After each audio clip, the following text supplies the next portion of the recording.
Success and likability, the correlation for men and women in workplace. Welcome to Thank God It's a Story Saturday, a weekly video series where I share stories with you that you can use to make your messages connect. Today's story is a story that I first read in Sheryl Sandberg's very famous book, Lean In. I then went and actually talked about the same story in a book that I have contributed to as well called Unleash Your Voice. The story is like an experiment story conducted in the year 2003, 20 years ago, in Columbia Business School by Professor Frank Flynn and New York University Professor Cameron Anderson, who developed an experiment to study the perception for men and women at workplace. They took a case, a Harvard Business Study case, of Heidi Rose, who is a very successful venture capitalist in Silicon Valley and described as a very outgoing, loud, networked individual who knows a lot of very, very famous people and is very successful. So half of the respondents in this experiment are asked to read this case.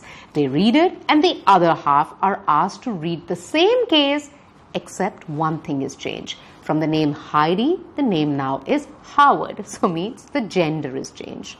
Now, when the respondents were asked to rate the competence of both these people, they rated exactly the same. After all, it's exactly the same credentials, so they're both rated high in terms of competence. But when the question was about appealing, the response was very different. Howard was someone people found very, very appealing, but Heidi is selfish, not the type of person you'd want to hire or work for.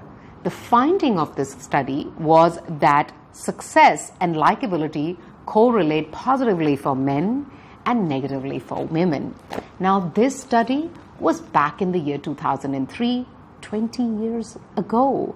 My question to you is, do you think the response would be the same today in 2023? I'd love to know. I'll see you here next Saturday again with another story. Stay storied.